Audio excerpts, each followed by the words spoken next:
Welcome back, everyone, to R2Kast number 15. Today we have Christine Cuthbertson. If you want to say hello there, Christine. Hi, everybody. Yeah, as you'll see, Christine's looks much better than I do, and her backdrop's much cooler. I have got a white background and a box of whiskey, so I'm falling behind in that department. We've got Christine on today, as I've said, and as you've met there for a wee second, and a really good story for Christine. She's covered the agricultural industry hugely over her career. We'll get into that. Just before we kick off quickly, as I do, all the sort of boring admin stuff. If you don't follow on Instagram and Facebook on Rural 2 Kitchen, make sure to do so. That's where sort of all the stuff happens, and it's not just the podcast we're doing. There's sort of more to it. In regards to the podcast, if you can maybe get in touch with me if you've any things you think I'm terrible at. One thing I know I'm terrible at, I'm currently looking at the camera, but my iPad, the camera's there, and I'm bad at looking like this, and folk probably think I'm not interested. That's definitely not the case. So yeah, if there's any tips, pass them on to me. That would be much appreciated. And make sure to follow on Spotify or wherever you listen, and subscribe on YouTube and see what else is going on. On YouTube, there's vlogs as well. So every Friday there's a podcast. The next Friday there's a vlog. The next Friday there's a podcast. So yeah, get involved there. But enough of my nonsense. We'll get into Christine's story. Christine, for yourself, were you brought up on a farm? Was farming for you always, or what was the sort of story there? Yeah, I was brought up on a farm between Cumnock and Ochiltree, beef and sheep farm, so an upland farm. And I always liked the farm. I was never really into it. Probably because I was a bit of a kind of scaredy cat as a child and a bit of a worrier, and this sort of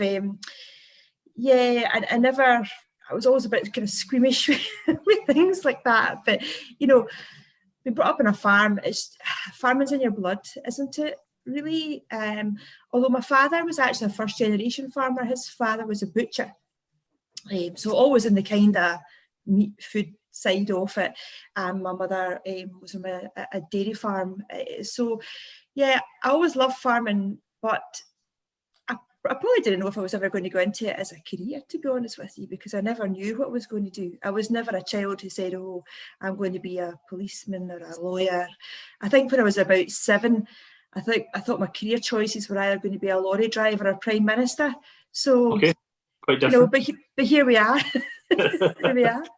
It's true what you say about farming being in the blood, isn't it? I mean, if you spoke to anyone when I was a teenager and they said no chance I'd have been in farming in some capacity, and WWE wrestler was my thing, to be honest. But yeah, there's sort of that pull to it, and albeit maybe you didn't want to work in it specifically at all, really, you've came back to it. But you went to agricultural college, so there must have been some sort of active decision there that you were thinking, well, I want to be involved somehow. Can you tell us a bit about that? Yeah, I did. I mean, at school, I have to say I wasn't very good at school. Okay. I didn't like the subjects.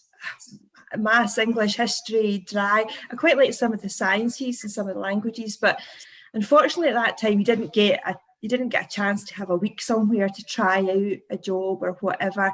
They said, oh, you better make an okay teacher. Now the reality is I'd be the one hiding in the cupboard from the kids. They were never good at getting a sense of who you were as a person. And in fact, my guidance teacher told me in 5th year there was no point in me going to university. I would never amount to anything or get anywhere. That was the kind of guidance she got in the early 1990s. So I really didn't know what to do. And, Auchencruve on our doorstep, I thought there was a biotechnology, HND in biotechnology. I thought, right, I'll go for that. I like biology, I like animals, that type of thing. So I gave it a crack for a year. And then I realised it was too sciencey for me. It was too technical. I still at this point really didn't know what I wanted to do. And the great thing with college at that time was that, I didn't have the qualifications to go and do a degree. You'll not get anywhere. You're not clever enough. So you had that step, so you could do an HND. So I started off in a year doing biotechnology, and I thought, I'm not sure about this. And I converted to agricultural science in the 2nd year, and I loved it. It was great. I mean, what a jewel Auchencruve was for us. I mean, the passion of the people who were teaching you, you'd a farm there, you'd a food tech laboratory. We went down to Harper Adams once and we were selected to go down to a conference there, and we looked at the students there and we thought, you know, they're getting taught by textbooks, lecturers. Our knowledge was streets ahead because we were actually being taught by the scientists, the researchers, and it was a hugely exciting time. It was when AI, embryo transfer, you know, all that stuff was on the go, and you know, our knowledge was up here. You know, we really learned so much because the people were actually doing the research, we were ahead of the game, and that made you really passionate about it. And that's what I say to MD who's at school just now, you know, that, you know, if you pick something to study that you love, it's not like being at school. It's not because you have to do English and maths or whatever it might be. Once you get into something that you're really passionate about, it's not like learning. And then at that point, when I finished my HND, they had launched a new degree, which was a Bachelor of Technology in Food Production and Land Use. So I did my degree in that, and it was great. It was taking people who knew, it was ahead of its game, it was far too advanced. It was taking people who knew about farming, but giving them a knowledge through the food chain.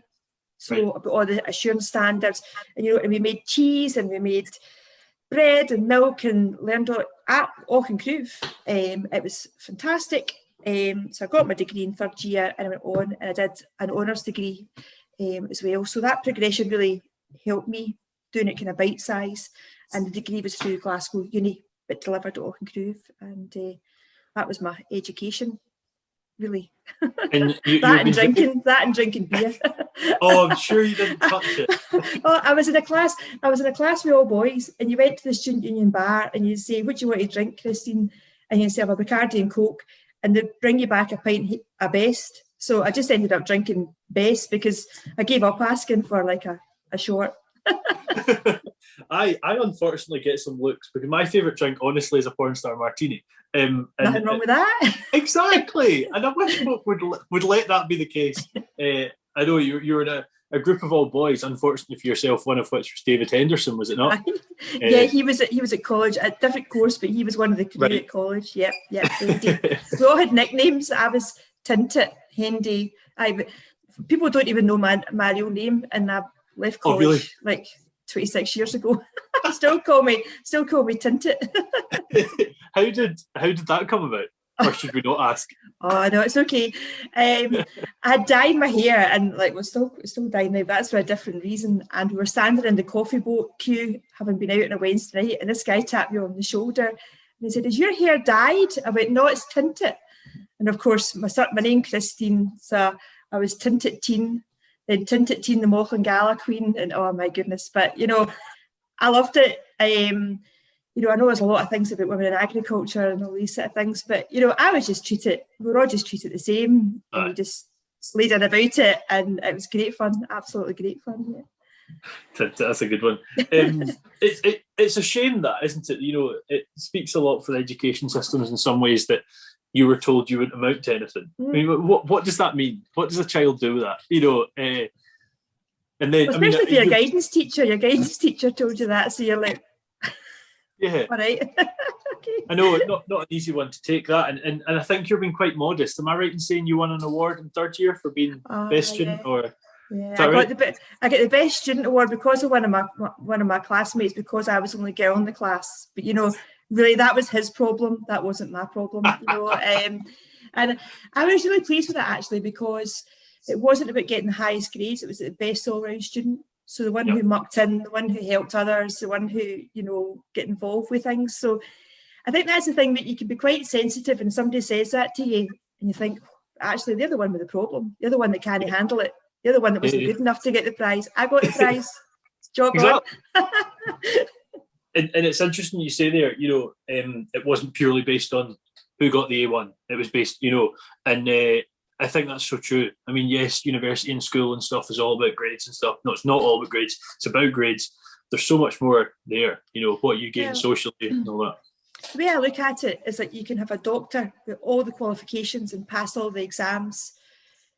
Yeah, but if you're going as a patient, if they can't speak to you and find out what's wrong with you, you have all the qualifications in the world. And it's a bit like anything, you know, there's some jobs you've got to be highly skilled at, but you've got to be able to communicate with people. There's no job where you're just, well, maybe there are some jobs where you're just stuck on your own doing nothing. But to me, that was the biggest credit, was the fact it was about pitching in, helping others, bringing younger students through, talking to them about all that kind of stuff, you know. So I think more of education needs to be focused on being an all-rounder rather than like just purely academically, because, you know, I could have listened to that guidance teacher and I could, you know, not go into college. I'd love to go back and say to him, look, see, there's my honours degree, shove that on your wall, you know. But I know myself, I've achieved it, so it didn't really matter what. And maybe in a roundabout kind of way, somebody making a comment like that makes you think, I'll show you, you know, I'll show you. Yeah, you just wonder how they got there, but that's a different story. Altogether. Yeah, exactly. You went on to do your honours, Christy. I'm just interested. Did that involve a dissertation, or was there a focus project? What was that on? It was the role of consumer behaviour in the red meat purchase decision. Very interesting. It was all about marketing and promotion of red meat. And bearing in mind this was in 1995, 96. Is that right? Is that right? Yeah, that's right. And it was all about the time, I think BSE was kind of kicking off, so it did affect my dissertation a little bit. And I remember I wrote, after my dissertation, I wrote a letter to the Farmers Weekly, and it was published with a cartoon, and that was a big thing in those days. Excellent. That was before Tinternet and everything, you know. And it was about really, you know, the promotion of red meat was too confusing for people. And that was back then. I don't think it's got any better. You know, it was to do with labelling and imagery and all these types of things. And I sent it to the Meat and Livestock Commission, and I really wanted a job with them. I loved that kind of promotion marketing side, but nah, they just dinged me. So, but I got my letter in the Scottish Farmer, and I think actually you could pick up that dissertation now and it would still make sense. And the way I wrote it, I remember doing your Viva that you do? Your justifications. Thing, yeah. And I'm not a detail person. I'm a yellow. I'm creative. Detail, not my thing. Yeah. And they said, look, you haven't used a lot of statistical models and things like that. And I went, well, there's no need to. You know, if like 51% of folks said yes and like 49% said no, why put that through a statistical model? Okay. So, yeah, and I actually, you know, I got a first class with my dissertation. I got a 2-1 for my degree, but I got first class with my dissertation. And it's like, you know, sometimes you've got to challenge people as to why you've done something and justify it, you know. So I enjoyed it, but sitting down, I'm do on a shelf now. You never know, might dust it off, Wallace. Well, that's it. I mean, it's certainly a topic that's still, well, topical. You know, it's certainly still a thing. Red meat's not got any better. No, worse if anything. Yeah. I mean, we've now got the argument that it's a carcinogen and stuff, level 3 carcinogen stuff. There's so many things battling the red meat industry, but that's, again, maybe one for another day. A subject in itself. Yeah, exactly. You mentioned about that sort of the guidance teacher there, Christine, and I was reading just before I do these podcasts, I try to do a little bit of research, and I noticed you talked a fair chunk about mental health in the past, and you know, I'm sure that sort of thing can't help. Would you be happy to talk a bit about that, and maybe in farming or just in general? I think, you know, it's a real problem, isn't it? You know, it's a problem no matter what industry you're in. I think in farming, though, you know, there's that attitude, just go on with it, don't talk about it. You know, nobody wants to hear about it, and that's completely wrong. And that's instilled, and I think it's instilled in Scottish people as well. Mm-hmm. Well, I think it's a Scottish thing too, as well as a farming thing. So if you're Scottish and a farmer, you know, you've got a double whammy. For sure. And it's, you know, I was terribly bullied at school, and I was always a worrier. I mean, you'll see pictures of even I'm a wee lassie, and I've got a worried face on me. And I don't know why, I was maybe just born worried. You know, I was born 6 weeks early, maybe because I was worried about arriving late. You know, I don't know. And I'm a curious buddy, but I'm a worrier. Oh my goodness, I worry. And, you know, we're very insular, we're frightened about talking, and it's the worst thing to be is not talking about things. And I have realised, having come through my own, I would say, mental health crises, which is what they were really, is that you have to talk. You have to talk to people about it. You know, you're far better to you know, problems, if you don't talk about it, it compounds and it gets worse and worse and worse in your head. And, you know, we talk more about suicide and different things, but we still don't talk about feeling suicidal. And that is something we need to talk about more, because your genetics, your biology, the fight or flight, stress, all these sort of things, most people in their life, if they were honest, will have said, I wish this was all over. And when they say that, they don't really mean I wish my life was over. They wish the problem they were facing was over. You know, there's normally a driver that's affecting somebody, you know, be it could be debt, relationship problems, you know, in farming, it could be compounded stress, the weather. Farming's a stressful job, you know, you're dealing with life and death. And if you don't recognise that, if something's making you feel that way, there's a problem.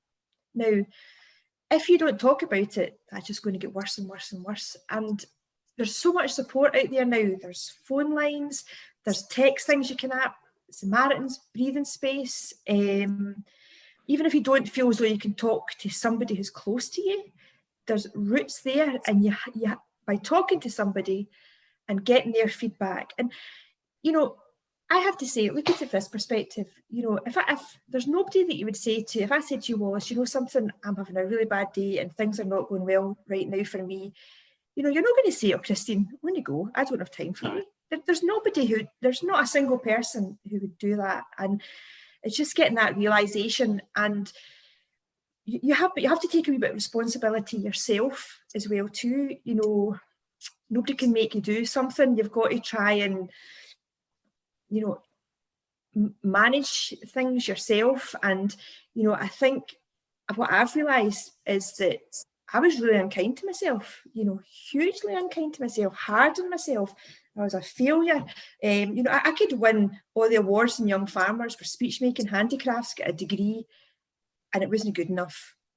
Now, nobody ever said that. That was me saying that to myself, you know. And at some point, you've got to give yourself a wake-up call and say, wait a minute here, you know, be kind to yourself.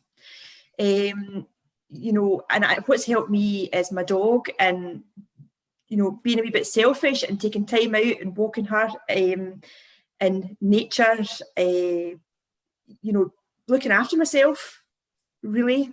So that there's a lot of help out there, but ultimately the only person who can take that first step is yourself. Mm-hmm. And what the industry can do is encourage folk to try and take that first step.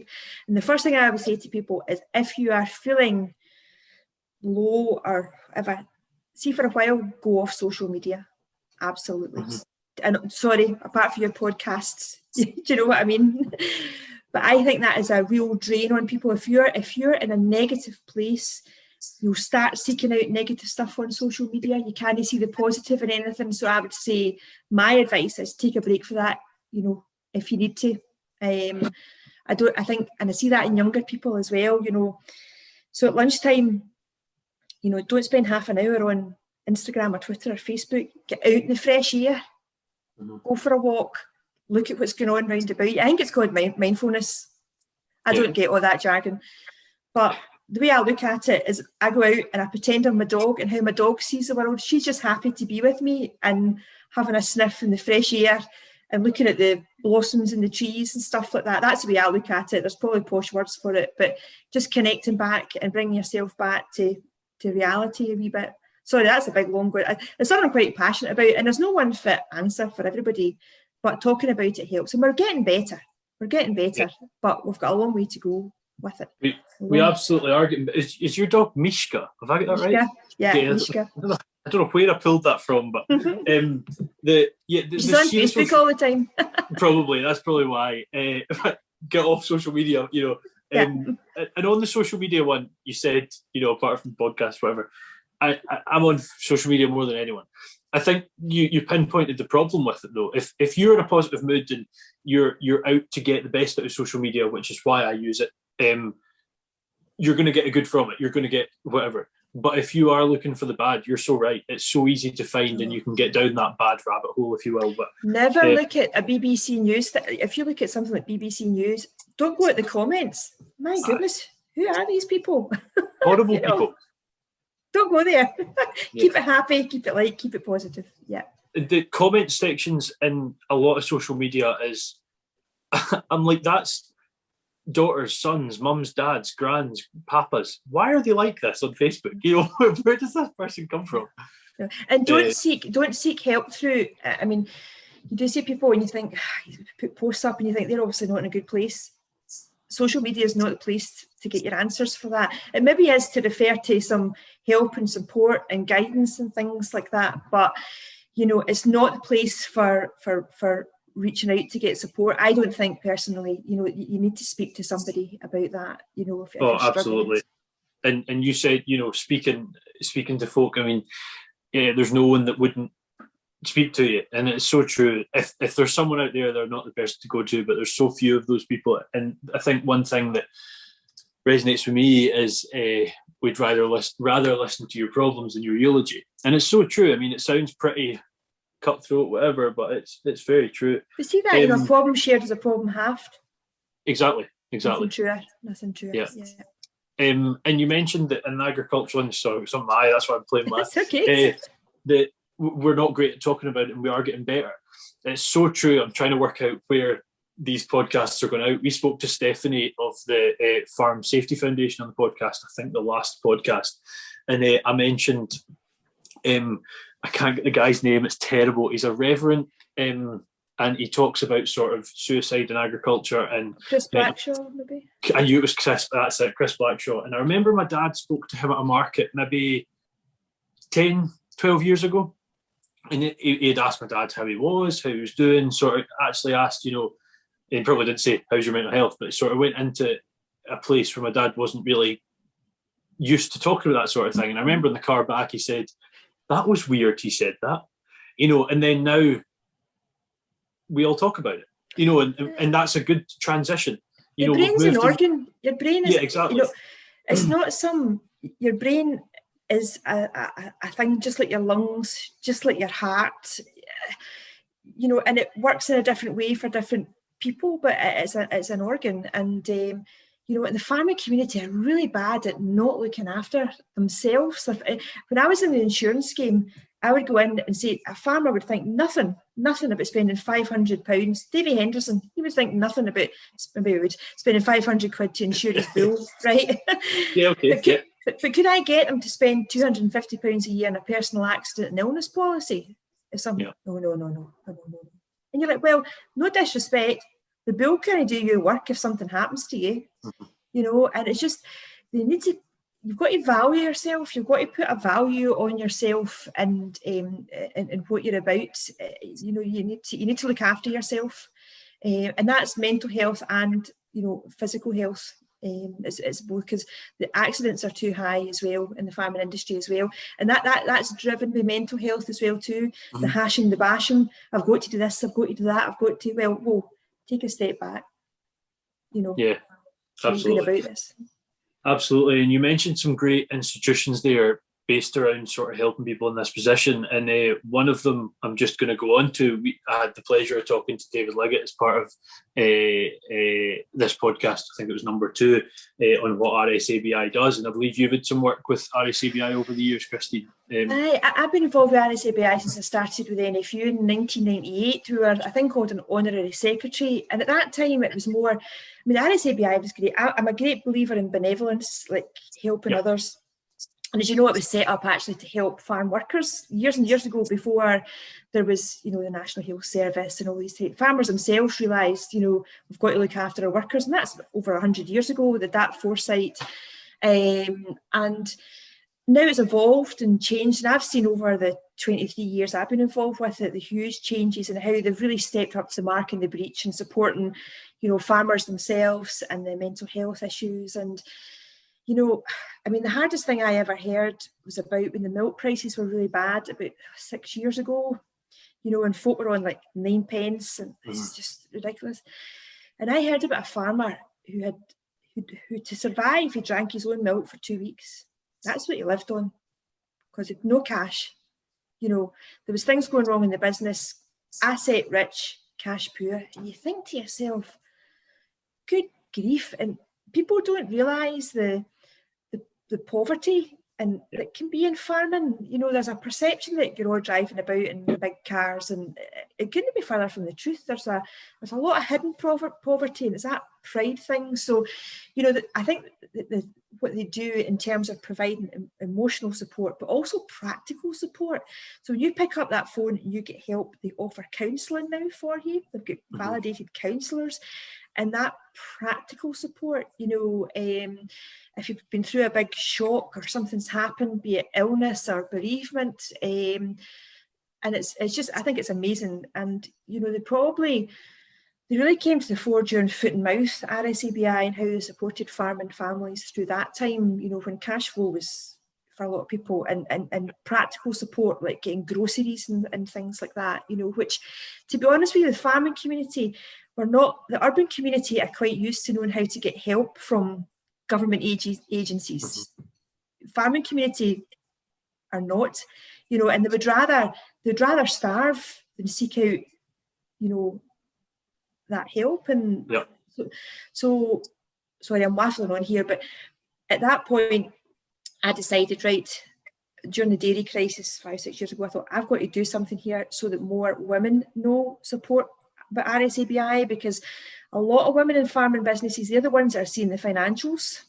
You know, they're actually the ones that are seeing the things that are going wrong, and there's no the money to pay the accounts. So there's mental health pressures on there.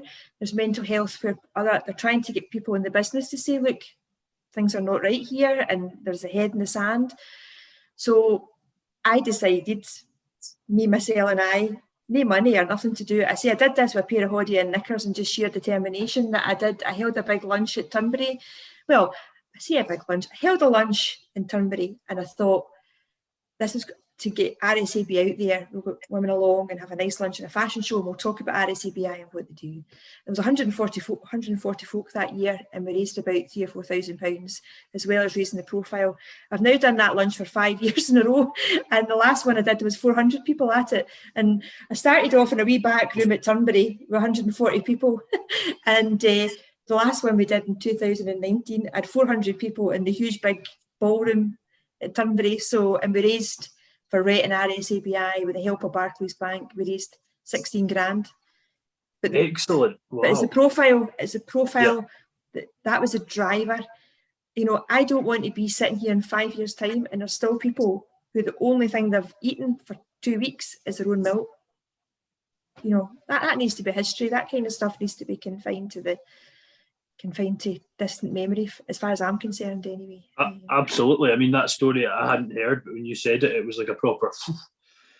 That's quite scary. I mean, you mentioned sort of the benevolence of being involved in RSABI. I believe RSABI now is just RSABI, but the B was the benevolent institution. Benevolent, yeah. Yeah, a great organisation. It seems like you've been a credit to them as well.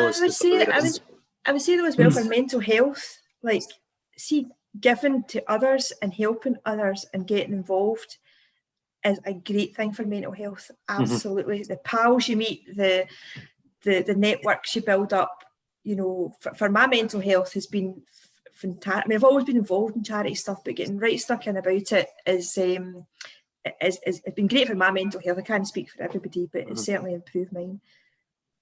No, absolutely. I mean, that human contact, and you know, there's got to be a huge sense of pride that comes with that as well. Maybe you won't talk about it too much, but like, you know, there's got to be. I mean, and it's more the fact that, you know, folk have said to me, the money's great, that's fantastic, but, you know, the folk we've signposted to help and support, the pride in that, like if you've got somebody to pick up the phone to sort out their problems, and, you know, I'm actually, when I do my lunches, I'm very honest. I speak about my own mental health and how it affected me, because for a long time people would say, oh, Christine, she's average, you know, she's a great laugh, she's likes her drink and a carry on and these kind of things. And I was probably the person that people would, I thought, oh, no, Christine wouldn't have. It just goes to show we're all human.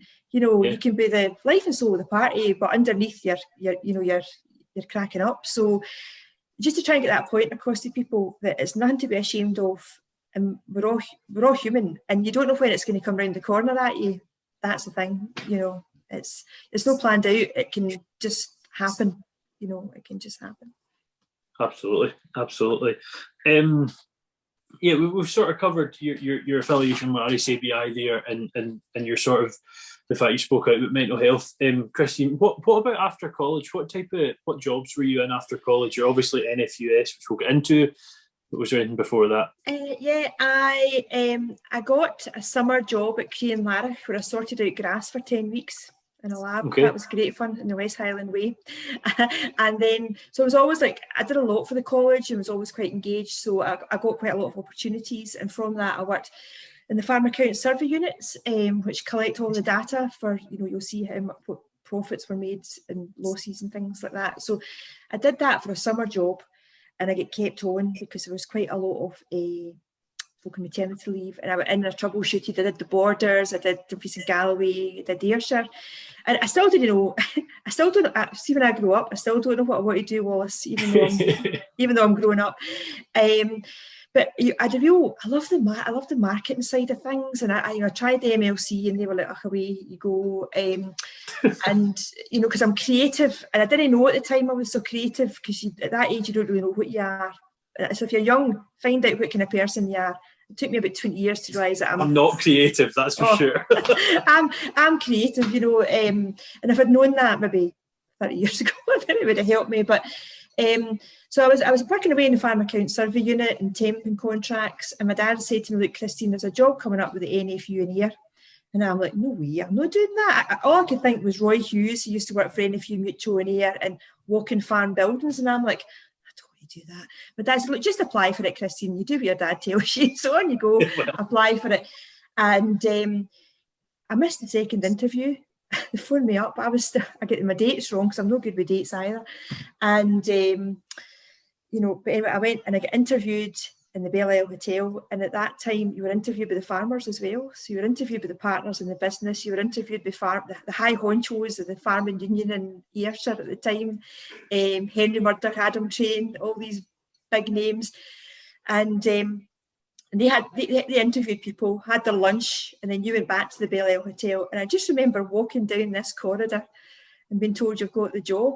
And I remember thinking, I don't want the job. I don't want to do this. I don't want to do this, And I went in, and you sign all these papers at the time. It was old fashioned. And I'm signing agency agreements, partnership agreements, because you were self-employed. Yeah. No clue what I was signing. And I told my dad, "I've got the job. I'll do it for a year. Do it for a year, Dad." And there you go. That was in 1998.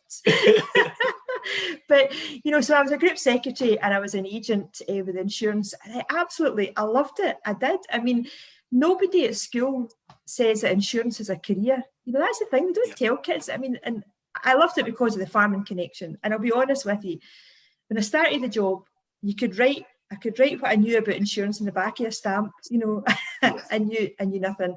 But being able to parlez-vous, fermer with people, interested in folk, passionate about people. And within 3 years, I was the youngest senior agent in Scotland, a big agency. But I probably took on too much too young.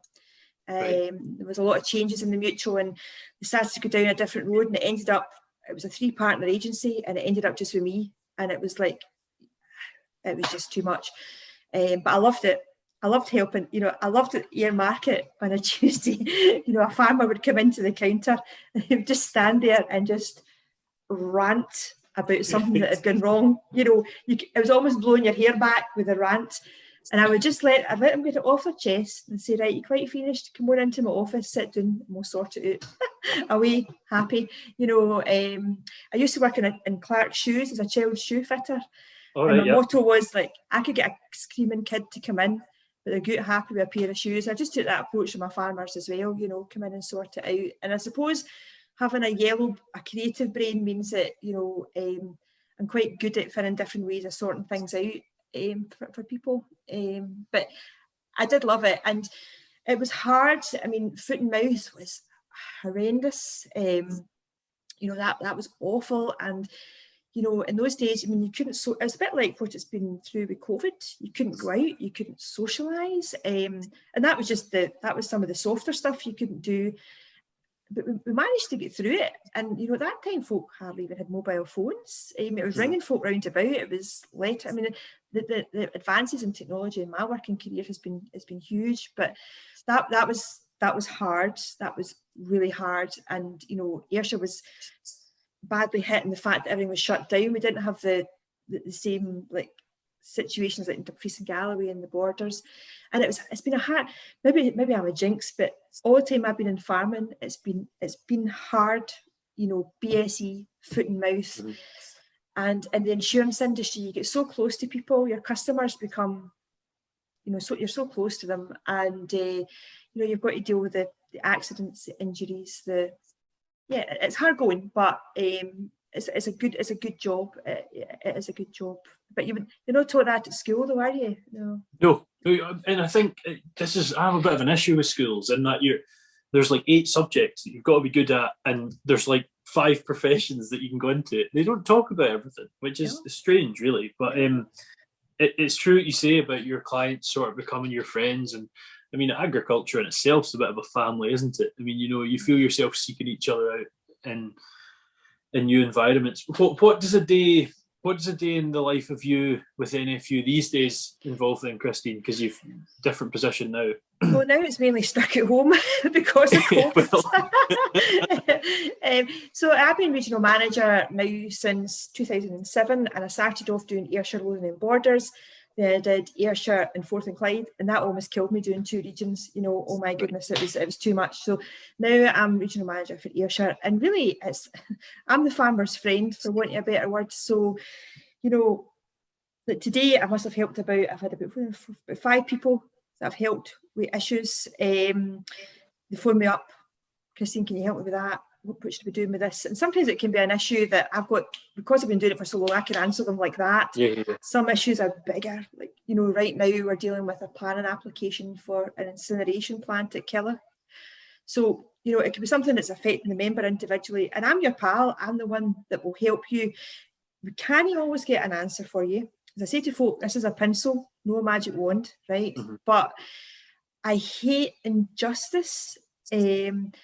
I hate when the bigger person thinks they can bully the smaller person, And the great thing is about the union is that we're pretty unregulated, if that makes sense. I can stand up for the farmer and I can say what he can't say for them, he or she. Do you know what I mean? So I will champion them. I spend a lot of my time champion members and trying to sort things out for them. And then we also organise the region and getting people to share their views, and stakeholder meetings with people. So I'm often representing the farming community and what their thoughts and views are. Obviously, we've got the farmers all into Zoom, these types of things. We hope to get to in-person things soon. And I like to organise big events for farmers, and I'll organise weekends away to go travelling. We've been to the Borders in Northern Ireland, all that kind of stuff. All the fluff is gone this year, and we've been left with WhatsApp and Zoom, but you've just got to make the most of it. But I'm really, a lot of things you can't talk about because it's individual members, but and they don't thank you for it. I mean, swear to goodness, see if you want to do a job where you get praise and applause and that, go and work on the stage with an audience. You'll not get that in this job. But yourself, you've done a good job. And the fact the farmers will come back to give you a bollocking, you've done a good job. You hope. But what frustrates me and what absolutely breaks my heart is when somebody hasn't thought to pick up the phone to us and ask us about something. And I've seen some things go really, excuse my French, tits up, purely because I've not picked up the phone and said, look, I'm not sure about this, Christine. Can I chat it through with you? What's your thoughts? And there's been a couple of clangers in my career where you think, see for the want, I just picking up that phone and having a chat about it, and folk phone me all the time and talk to me about things, and they've got ideas for this, and I'm very honest. I can't tell a lie.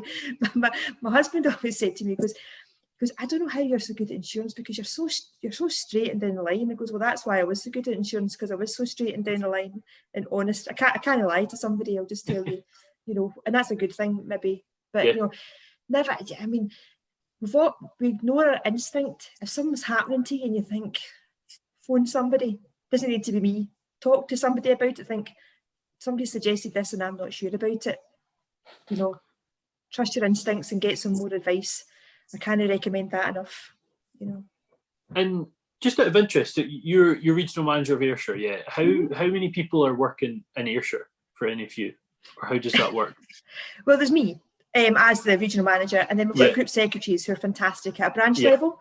So we've got 7 group secretaries who run the branches. But the great thing about the union is that, you know, we're a tiny organisation. We're totty. I mean, people think that our head office has got thousands of people and it's a Taj Mahal.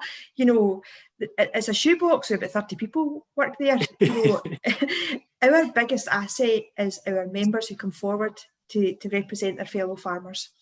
And that's where, I'll be quite honest, I get so angry when people throw stones at the NFU, because you're throwing stones at your neighbour, you know, your fellow farmer that's getting involved. And one of the things that concerns me is over the last 20 years, more and more folk are just drawing into themselves and not getting involved, no stepping up to the plate.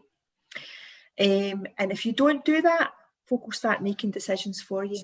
And we've seen it already with the climate change thing. A lot of folk are talking about farmers. Farmers are no part of that conversation. And I'm getting old and bolshy and crabbit, and I'm saying, look, you've all got a role to play, to step up to the plate and say what you're doing, be that getting involved with the NFU, be it getting involved in, you know, some of your farmer groups, RHET, brilliant, you know. Everybody in the industry, you've got to do something for your industry. Don't be a passenger on the bus. If you're a passenger on the bus, you're not getting the same view the driver has that's driving it. You know, don't be a passenger. Get involved. Yeah.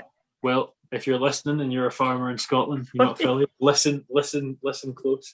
You mentioned earlier on, Christine, you did your project sort of along the lines of consumerism in the red meat industry. I assume the NFU have quite close dealings in the likes of consumerism and Brexit and how to deal with COVID and stuff like that, or is that not the case? Oh no, it's massive. I mean, I think last year we dealt with 260 policy issues, 260 policy streams. I mean, what people don't realise is all the stuff that goes on behind the scenes. So there's a lot of damage mitigation done. You know, we can't stop everything from happening, but you know, we've got a real talented top team in terms of staffing. I'm not including myself in that, by the way. And also in our farmers, like our Martin Kennedys, our Andrew Connon, our Robin Trequare, our committee chairman, you know, and it's, you know, policy and agricultural affairs have got so complicated. Yeah. You know, and everybody's got a say and everybody thinks they know what you should be doing. You know, people in big ivory towers are making decisions and they've never even seen a coup. Mm-hmm. You know, and we've got to start changing that with young people for a really, really young age, and getting them engaged in where their food comes from, and you know, telling that story. Where we need to get better at doing that, so that folk have an understanding as to what we are. Because, and I can see why it's happened over the last 20 years. Because farmers had a hammer, you know, BSE, foot and mouth, low prices. We've got to keep talking our industry up. We've got to make it an attractive place for young folk to come into it as well too. We've got to be positive. Nobody wants to listen to negativity. So we've got to think about what we're doing and where we're going. But yeah, I mean, we're involved in it. I mean, one day it's Australian tariff trade deals, it's issues with breeding sheep to Northern Ireland, and that's before you even get into nitty-gritty legislation that can have a huge impact if we don't deal with it and attend to it. So, and again, we're tiny, and we were the second biggest we were the second top of the league at the organisation that lobbied Scottish Government the most. I don't know who was first, because it's all freedom of information, but we were the second most at Scottish Government. So if that's not worth paying, you know, a wee bit of money a year for, I don't know what is. Oh, absolutely. I couldn't agree more with that. And you mentioned that policies and whatnot are getting more confusing. You wonder if that's intentional. But and you also said there the sort of the folk at your head office, you know, the Martin Kennedys, Trequeres, that sort of thing. The thing that I always find quite attractive about that is they're just folk on the ground as well. Oh, yeah. You know, and we'll have Martin on next month, thanks to yourself, actually. But well, maybe to get into sort of what he's more involved in as well. But the fact that he's up there, but he's working on the farm, he's working, you know, that's got to be attractive to subscribers. I mean, I used to, when I particularly was a group secretary and was more like on farm, you had a farmer saying, what's your union doing about this, Christine? And I'm like, wait a minute here, there's no my union. It's your union. You know, what you're doing about it. So that sounds very flippant, but we're very, very lucky in the fact that, you know, the union is listened to. We're a broad church. That's a problem in the fact that we represent everybody. An egg producer to a tenant farmer to an owner-occupied, horticulture, crofters. Now, you try and get all those people in a room to agree. That's very difficult. So, you know, we will make decisions which, for whatever reason, some people will not find popular. And there's an alarm going on. I'm not sure if it's mine. Yeah. I wouldn't worry. Sorry. No, it's not mine. Apologies. Sorry about that. It's, what was I saying there, Wallace? We're just talking about it's like you've got so much. There's yeah. And you know, we're fantastic, and we've got lots of organisations in Scotland which do a great job representing individual sectors, and they're fantastic at that. And they're you know, it's great that we've got them. But NFU Scotland is the only organisation which represents everybody, and you know, it was farmers that set up the union. It was farmers that set up NFU Mutual because there's a need for it. And we're really lucky we've still got a union, because there's a lot of industries out there would love to have the influence and lobbying power that we have. So, you know, I always say, it was my old standing quote, you know, I always say, if the farmers union went down tomorrow, everybody would be round the ring at your market starting a new one, because it wouldn't be long till you realise that, well, wait a minute here, you know. Aye. It's working together. It's working together. Yeah, absolutely. I mean, we've sales pitch over. Sorry. That's it. How much are you getting paid for it? Nothing. I'll take 5%. 5% of nothing's nothing, I guess. But yeah.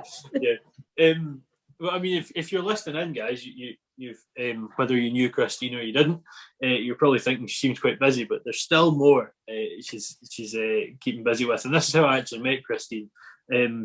You're involved in RHET, which is the Royal Highland Education Trust, and I met you. We mentioned David Henderson a couple of times throughout the podcast at the Lamb Live that David was running at Kilpatrick Farm. And if you're listening as well and you're interested in sort of seeing farming on the ground and whatnot, check out Kilpatrick Farm, Isle of Arran on Facebook, and they sort of do yearly. Obviously this year and last year they haven't, but Lamb Lives, if that's something that appeals to you.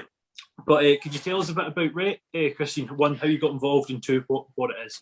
Yeah, well, the Royal Highland Education Trust, we have our division in Ayrshire and Arran, and it's just a fantastic charity. I mean, it's a relatively young charity. I think we're about 17 years old, but I was actually involved way back when we set it up, because when I had our NFU office in Ayr, we were getting a lot of people asking us, you know, schools want to do farm visits and things like that, and there was no structure to do it. And obviously at that time there was quite a lot of issues around about E. coli and farm visits. So it was started and really progressed by some key farmers at the time, including Agnes Payton, who worked with me. And you know, really it's so simple in its ethos, but it's getting children onto farms and telling them about food and farming, and getting farmers into schools as well too, where your food comes from, the environment, what it's all about.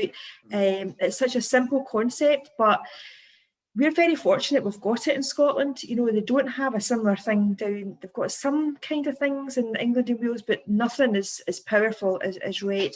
And it's volunteer driven. We have a project coordinator funded through the Royal Highland Agricultural Society through RHET, the national charity. But what we do locally is we fundraise in order to pay for buses for kids to come out onto schools and all that type of thing. So we deliver it practically hands-on, and we need to get more people involved, you know, because we have to harness this opportunity to get the consumers of tomorrow to know exactly, you know, one of the biggest problems we've got, it's not about cutting cow numbers. That's not the problem. It's overconsumption and waste. I hate waste. It's getting across to children to value the food, that, you know, an animal was reared for you, a farmer looked after it, you know, value it. Don't just throw it away. So we've got such a long way to go, but we need to get more people involved. We've got some fantastic volunteers, great host farmers, and the super thing is that RHET really support you in terms of, and the project coordinator, in terms of doing your risk assessment for you, so helping you with this paperwork, that kind of scary side that can put people off. But the farming community really need to know how exciting their story is to people. Yep. And they don't get it because you're brought up in it. And when I see a lamb being born, it's a lamb being born. Or a farmer's looking at it thinking, oh my God, that's triplets, that's a problem. You know, you don't actually see the joy of the birth that for people. And it doesn't matter what age you are. I took a group of computer programmers who were programming Scottish government systems. And they came from all over the world. They were based in Glasgow, and I don't know how it happened, but somebody phoned me up and said, look, we've got these people designing this system, but they've never been on a farm. And they were aged between sort of 25 and 45, 50. So they're designing a system for farming.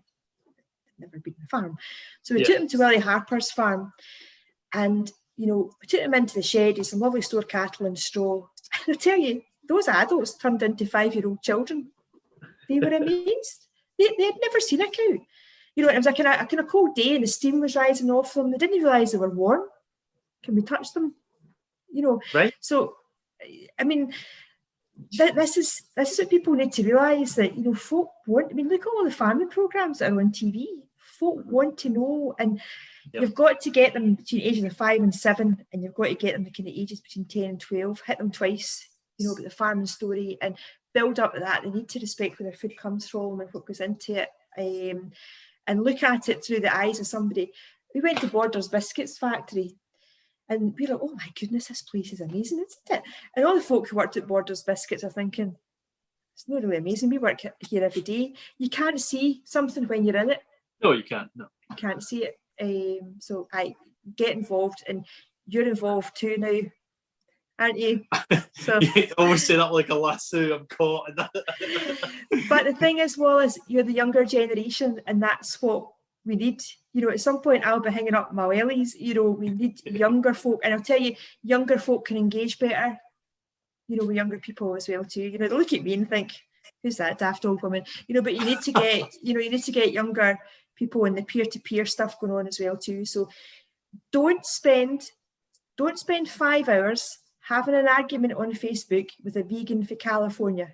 Spend that 5 hours once a year hosting a farm visit with the kids, and I'll tell you, it is the best thing you will ever do, because the kids, you've seen it yourself. Oh yeah. You know, if you need an injection of happiness and positivity, and, you know, that's the game.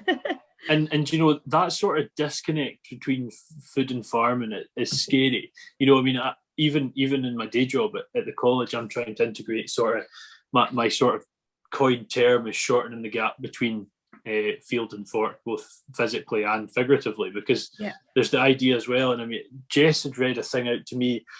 Someone she went to school with has got a wee one, and they had said, "Oh, we got these eggs from the next door farm."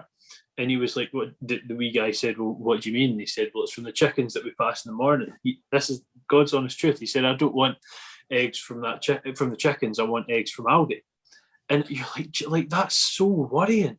Like, worrying is the only word you can think of. And what RHET are doing, and you said I'm involved as well, because I am, is excellent. And I would implore anyone. I did a short video actually, as you know, saying that it's so rewarding from a personal perspective, but even more so from seeing those faces is just something else. So yeah, no, what RHET's doing is great, and I would advise anyone to get involved. But Christine, I think where are we? Ayrshire at rhet.org.uk. If you want to volunteer or more information, Ayrshire at rhet.org.uk, or follow us on Facebook. See, I'm listening to you, Wallace. I will. Good stuff. I'll put the links in the description. I'll put the links in the description for RHET, and I'll put that email as well, which will get through to who is it that's at the end of the email? Is it?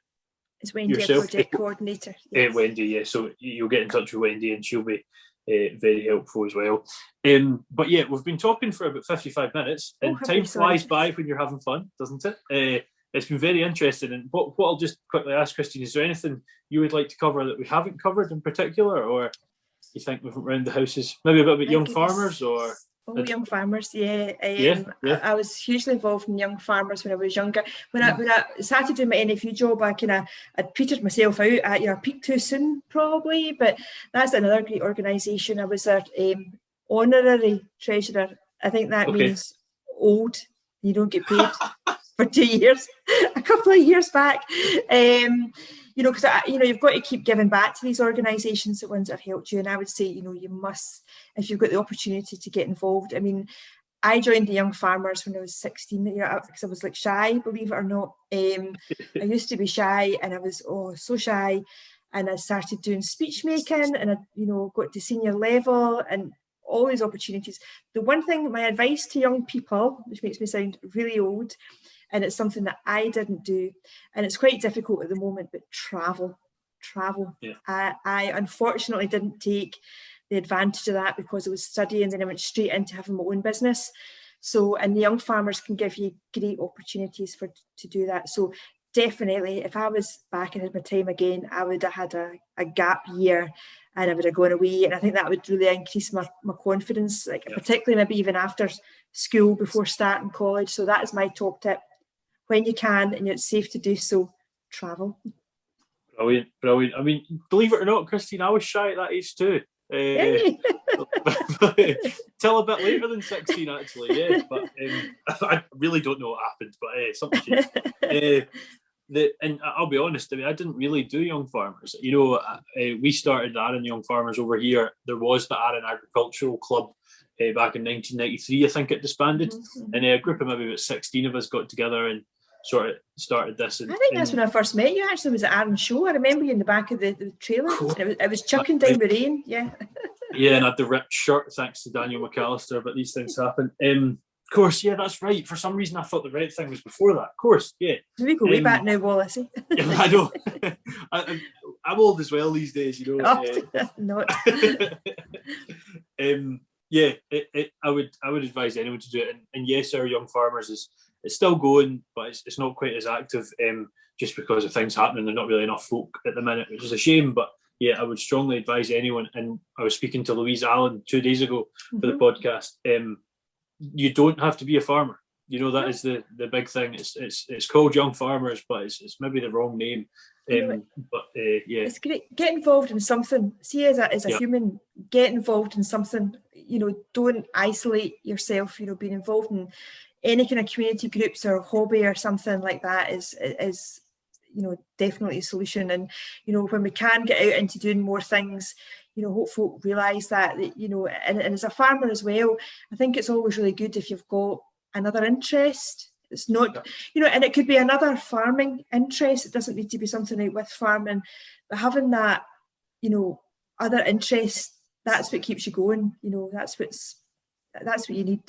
Don't shut yourself off. Get involved with something. Don't be a passenger. Don't be a passenger. So true. It's brilliant. Actually, I hadn't heard that before, but it's great. If at the end of all these, I asked 2 things, Christine. You've just answered one of them. One of them is if you had any tips for folk coming into industry, that sort of thing, what would it be? You've kind of said one tip you would give is travelling, but maybe you've got something specifically for the industry. And also, secondly, is where do you see yourself in 5 years? Well, the other tip I would say is be yourself. You've got something to say, so say it. Don't be scared. Don't be scared. And I for a long time I was a worrier and scared and worried about what folks thought about me. Now, when folk watch this and think, "My God, she's a tube," I don't care. Everybody's got a right to say what they want to say and say. That's what I'm saying. Don't be a passenger. Get involved and say. But don't come at things just with a problem. If you're going to suggest a problem, come with a solution as well. But get involved. I don't want an industry where folk are making decisions for you. So just get in about it, really, and travel. I can keep saying that, and travel again. 5 years time, my goodness, I just don't care. I'm the buddy that said I was going to work with the NFU for a year, and I'm still here. I would say though, I'm thinking when I never had a break to have children or anything like that. Didn't do that. So, you know, I would like to think maybe in 5 years' time, I'm looking to kind of ease things off a wee bit, you know, when I've done probably 30 years with the NFU, you know, I've had a hard paper round by then. And what I would love to do, I've spoken a wee bit about I take some farmers on trips and things like that. I would love to like kind of semi-retire, but be an agricultural tour guide. I love that. I mean, I think the passengers on the bus would be sick fed up listening to me, but you know, when I've taken my farmers to weekends away, it's couples have gone, there's about 20 of us, we've been different places, and I just love that, taking folk round about things, and I quite like history and finding out about places. And I went on a tour, so I'm doing things in reverse, but I went to the United Arab Emirates to look at on an agricultural tour 2 years ago, and I just loved it. And I thought, my Fiona Sloan does them, and she's absolutely great. Or Fiona Fletcher, should I say now? She's absolutely great at it. And I think, you know, if I could ease off a wee bit, I don't know if I can ease off a wee bit, but try and ease off a wee bit, and hopefully by then we can travel again. But so I would love to. That's in 5 years' time. I'll be working towards my agricultural tour guide, so you can come back in 5 years and see if that's happened. What a fantastic idea! I mean, I was a tour guide at the local farm. What's the word? Farm Park.